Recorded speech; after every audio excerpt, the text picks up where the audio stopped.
ถ่ายเอกสารมาเรียบร้อยแล้วสิเตรียมเอกสารพาน้องคินไปสมัครโรงเรียนเขาอนุบาล1เนาะทุกคนบ่ฮู้ว่าจะสิเป็นจังไดเตรียมเอกสารไว้บ่ฮู้ว่าสิผ่านหรือบ่ผ่านว่ามื้ออื่นสิพาน้องคินไปสมัครเพราะว่าโรงเรียนเพิ่นรับสมัครนักเรียนใหม่แล้วเนาะเพิ่นเปิดรับสมัครแล้วพอดีเลยก็เลยว่าก็เลยเตรียมเอกสารหลายอย่างเลยทุกคน มีของนายจ้างมีของพ่อของแม่แล้วก็มีของลูกก็ต้องมีใบสุติบัตรเลยเนาะใบสุติบัตรน้องกินน่ะเพิ่นบ่ได้เกิดอยู่ไทยหั่นนะเพิ่นเกิดอยู่ลาวแต่ว่าเอาสุติบัตรอยู่ลาวมาแปลภาษาก็เลยลองเบิ่งเนาะสิไปสมัครเข้าอนุบาล1เพราะว่าตอนนี้เพิ่นเข้าศูนย์เด็กอยู่เนาะยังเข้าศูนย์เลี้ยงเด็กอยู่ปีหน้าสิไปเข้าอนุบาล1แล้วเพิ่นได้3 ขวบกว่าแล้ว3 ขวบ4-5 เดือนเลยเนาะพ่อเนาะ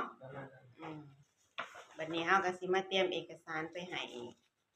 โรงเรียนเบิ่งก่อนว่าเอกสารส่ำนี้มันสิพอกับการเข้าสมัครเรียนบ่นะจังได๋ก็ขอให้ผ่านทุกคนเพราะว่าอยากให้น้องเข้าโรงเรียนเนาะคันบ่ผ่านโรงเรียน1ก็ต้องไปอีกโรงเรียน1เฮาก็ต้องไปหลายๆโรงเรียนหั่นนะต้องไปทุกบ่อนนั่นแหละเพราะว่าบางโรงเรียนเพิ่นก็สิเอาเอกสารหลายอย่างได้บางโรงเรียนเอาเอกสารหลายอย่างแต่บางโรงเรียนก็มีบ่กี่อย่างก็สิลองไปเบิ่งก่อนว่าโรงเรียนได้ง่ายก็สิเข้าโรงเรียนนั้นเนาะอันนี้สิเป็นใบสุติบัตรแปลภาษามาเรียบร้อยแล้วไปแปลภาษาอยู่บริษัทรับแปลภาษาเนาะค่าแปลภาษาก็ประมาณบ่เกิน 1,000 เนาะทุกคน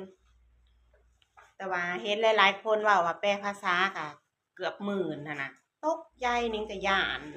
คือมันแพงแต่แปลภาษาซื่อๆก็คือแพงแท้นะแต่ก็ลองติดต่อไปบริษัทเพิ่นก็คือว่าบ่ได้แพงปานใดเนาะก็เลยแปลมาได้เรียบร้อยแล้วตอนนี้สิมาคัดเลือกเอกสารก่อนว่าเราสิเตรียมอีหยังไปแหน่แล้วก็สิมีรูปพ่อรูปน้องเด้รูปจะเอาไหนล่ะจะเอาเข้านี่บ่เบิ่งลูกครับเบิ่งลูกมื้อเช้านี้พาไปถ่ายรูปก็ย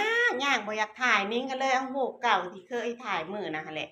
ลองถ่ายเบิ่งเพราะว่านิ้งรู้ว่าเวลาไปถ่ายรูปเพิ่นคือสิยากหันนะนิ้งก็เลยแบบ